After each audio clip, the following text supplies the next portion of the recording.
So here's the latest design of the workshop that I'm currently building. I already have about 5 posts put in, and I have the post holes drilled for the other posts, so it's actually coming along pretty well. Here's the land that we have, and here's the design I showed you last time. It's altered a little bit though, because this is not a design I'm happy with. Originally I was wanting to have these trusses, but I didn't know how to integrate them with the horizontal 2x4s to hold the metal siding. And so I just realized that, you know what, I can actually have the 2x4s on the outside of the 4x4s, have the horizontal beams go past each other and be on the inside of the 4x4s, and that'll actually make things pretty simple.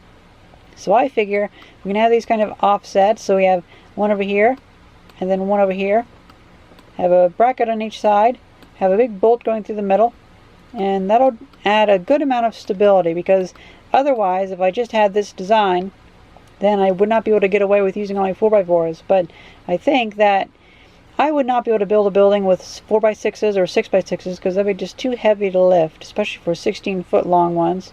So I want to be able to use 4x4s, since those are about the maximum of what I can handle. Now, the new thing that I've added, so this was the original design that I've decided to bring back, and now I've added this. So these cross pieces will hopefully add some stability, so there'll be some stability in that direction to keep the walls parallel, and in case any strong winds go that way, they won't, you know, like drift apart or bend as much. So that's good. I think that can help increase the strength. Now the one in the back will already have these 2 X's, so that won't need it so much. And this is the added benefit that, well, these are 15.5 feet long, so I can get 16-foot 2x4s, and that'll easily make those. But not only will this hold the building together, but I can also put shelves on here, and I think I can use this for like scaffolding whenever I'm building the workshop. So whenever we start off with the build, I can put these up pretty soon into the build, and maybe put like, I go ahead and build that shelf onto it, so we can have like a place to stand and put tools and stuff like that. Now right here it's 7 feet off the ground, and up here it's 9 feet off the ground.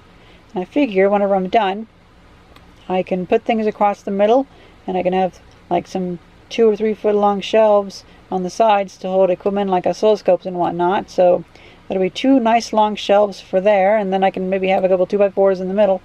Although I don't want to have too much weight in the middle, but I can put some stuff up there, like maybe long PVC pipes and stuff.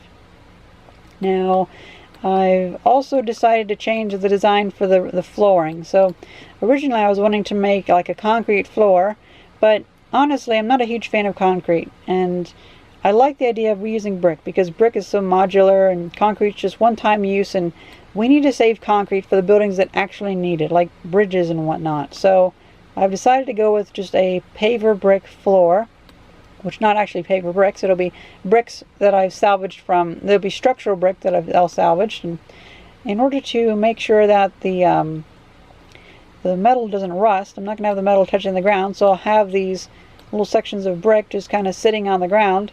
But hopefully whenever water comes down and splashes, it'll splash on the brick instead of the metal, and that should spare the metal from rusting at least a little bit. Now up top we have this, which is, I'm not super happy with this, but I'm a little bit happy with this design. So without this we have 8 of these trusses, which again, even with these trusses I'm not so sure about this, but I think that's probably all the pieces that I need. I think it's probably like an M shape with a piece over the top, but I don't know, I'll have to figure that out. Maybe I should add some other pieces, but this is one area where I definitely need your guys' input, and I have a friend who has a degree in structural engineering and architecture and stuff like that, so I'll definitely ask him. But I figure this span between here, which I believe is 4 feet, is just way too big. So that's when we have these other pieces, which are sections such as this, which are not full trusses, but they are like, they do help distribute the weight. And then we have these small pieces, which this will help me reuse some of the lumber that I have left over from the Red Rooster and previous projects, because I have a lot of lumber and I need to use as much of that as I can, because I probably have enough 2x4s to do most of these, just nothing that's over 12 feet like those. But again, I think a lot of the stuff can be done with under 12 feet. Like these could actually be 2 8-foot sections. Or actually, no, this would be 7.5 feet and 7.5 feet, but you know what I mean. And another idea is these might actually end up being offset a little bit, like so, because, well, it might be good to have these extend over all the way, and then it can have a good solid connection. So I'll probably end up doing something like that, but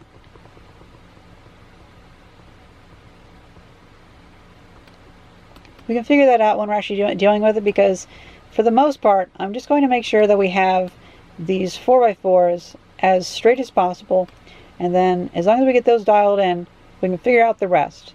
And like the other pieces, like even if they're a ½ inch longer than what I expected, it's like, that's fine. I don't need it to be perfectly square, I just want it to get as close as possible. And so now we have that and that going to the metal. And once again, we'll have the clear roofing, which we'll see about that. But evidently, they have roofing that's rated for they have clear roofing that's rated for roofing, so that's pretty nice. And as for the front piece, I've realized that if I were just to make this with tall, single pieces, then I would probably end up with a lot of odd-shaped off-cuttings. But if I cut it right here and only deal with this rectangle and this triangle, then I can actually take that and I can make that shape, and that shape can fold up to create this. So we only need to have this much for one side, and of course we'll have that and that, so it'll take 2.5 strips of metal of roofing to do this triangle and this triangle. And then I figure that one piece of sheet metal can do this entire thing. We'll just cut it into 4 pieces.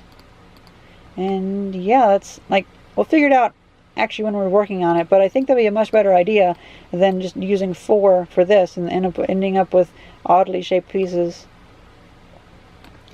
And lastly, we have solar panels. I want to have some solar panels on the top.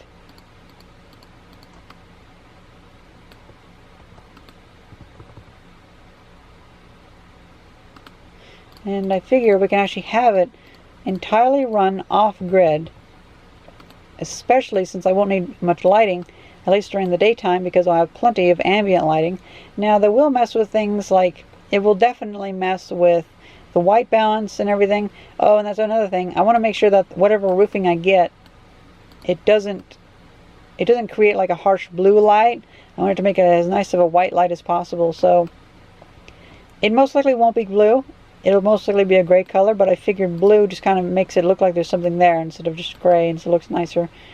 But yeah, like if I have like they have all sorts of colors. If I have like gray or blue or whatever, those will actually tint the light. And I mean, even white would, or even clear would tint the light technically, but I'm not sure. I might go with clear, I might go with tinted. It's kind of hard to tell, and oh well.